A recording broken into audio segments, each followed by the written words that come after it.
Circuit of the Americas atau kota adalah sirkuit yang dikenal kejam, sangat teknikal dan seringkali menjadi mimpi buruk bagi para pembalap pendatang baru. 20 tikungan dengan 11 tikungan ke kiri dan 9 tikungan ke kanan, tanjakan curam di tikungan pertama dan perubahan arah ekstrim yang menguras fisik. Namun, di tengah kerasnya aspal Texas, ada satu nama yang kembali membuat dunia balap menoleh. Veda Pratama. Hanya butuh 2 hari bagi sang rookie dari Honda Tim Asia asal Gunung Kidul, Yogyakarta untuk memecahkan teka-teki kota. Hasilnya, Dian Mas Bro, Veda sukses mengamankan posisi start keempat di kualifikasi 2 dengan catatan waktu 2 menit 12,813 detik. Ia bahkan nyaris menepati posisi kedua andai saja putaran terakhirnya tidak dibatalkan karena aturan track limit. Tapi mari kita singkirkan sejenak soal penalti itu. Memulai balapan dari baris kedua di sirkuit yang belum pernah ia jajal seumur hidupnya, ini bukan lagi sekedar keberuntungan. Ini adalah deklarasi bahwa Veda Pratama datang ke panggung kejuaraan dunia bukan sekedar sebagai peserta, melainkan sebagai penantang serius para jagoan Moto3. Jika kita melihat rekam jejaknya musim 2026 ini, apa yang dilakukan Veda di Amerika adalah sebuah kelanjutan dari tren yang luar biasa. Mari kita putar sejenak. Sejak seri pembuka di GP Thailand, Veda sudah menunjukkan anomali.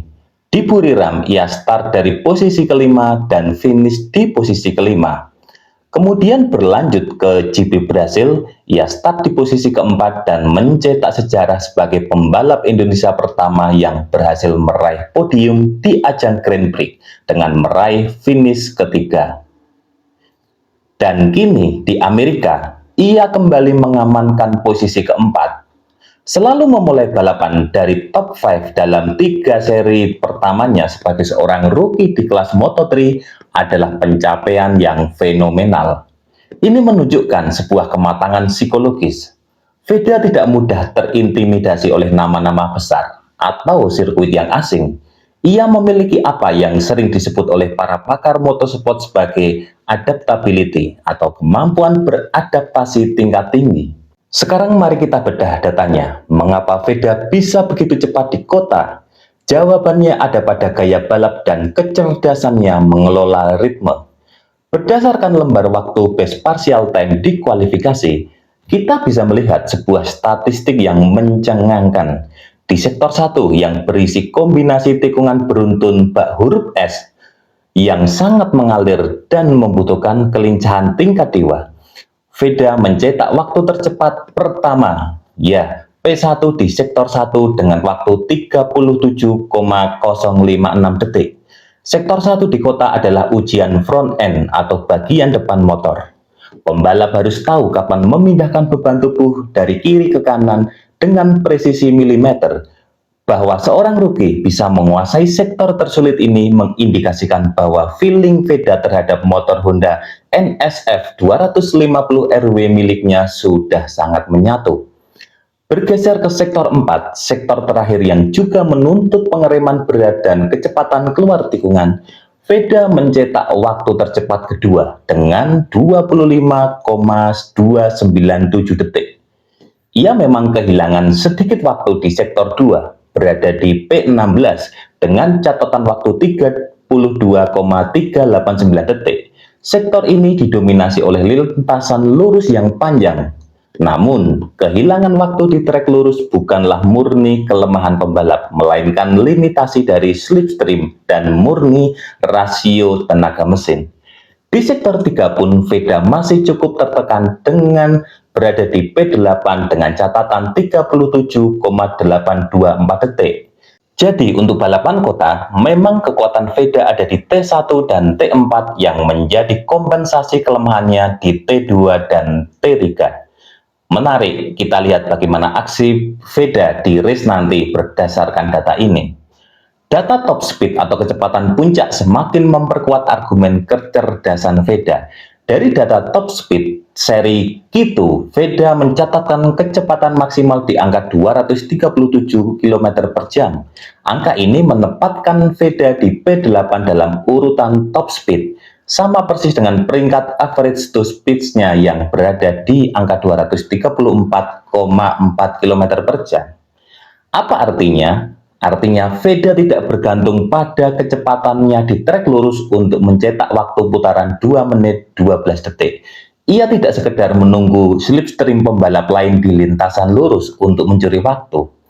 Veda membangun sebuah catatan waktunya murni dari cornering speed atau kecepatan saat berada di tikungan, terutama di sektor 1 dan sektor 4. Ini adalah bukti bahwa racing IQ-nya sangat tinggi. Ia tahu motornya mungkin bukan yang paling buas di ujung trek lurus, maka ia mengkompensasinya dengan mengorbankan sedikit titik pengereman demi membawa kecepatan ekstra di tengah tikungan. Namun, jangan salah, kita harus lihat juga data. Di Free Practice 2 sebelum kualifikasi 2, Veda Pratama mampu mencatatkan top speed dengan 241,3 km per jam. Artinya, Veda memiliki kesempatan juga di sini saat balapan nanti. Dari sesi latihan bebas pertama yang sempat terlempar ke posisi 15, lalu merangkak naik mengamankan tiket langsung ke Q2, hingga akhirnya menyegel posisi start keempat. Grafik Veda Pratama di kota adalah grafik seorang pembelajar yang sangat cepat. Memulai balapan dari baris kedua, memberikan keuntungan strategis yang masif tentu saja. Veda akan terhindar dari potensi kekacauan atau chaos yang sering terjadi di rombongan tengah pada tikungan pertama kota yang menanjak dan sempit. Ia memiliki visibilitas, ia memiliki ritme, dan yang terpenting, ia memiliki momentum. Berada di peringkat ketiga klasemen sementara kejuaraan dunia Moto3, Veda turun di balapan Amerika ini bukan lagi dengan status pembalap underdog. Ia adalah ancaman nyata bagi rombongan Eropa. Hari Minggu nanti, saat lampu merah padam di Austin, Texas, Amerika, mari kita saksikan bagaimana talenta terbaik yang pernah dimiliki Indonesia ini memacu motornya di atas sirkuit tersulit di dunia. Posisi 4 adalah modal brilian. Veda Pratama sudah siap dan kita dari tanah air, mari kita doakan semoga Veda menampilkan performa terbaiknya di balapan nanti. Bagi saya pribadi, Veda bisa finish 10 besar saja sudah sebuah pencapaian di race nanti, mengingat ketatnya persaingan. Namun, seandainya bisa podium atau finish di 5 besar, asli ini sangat luar biasa.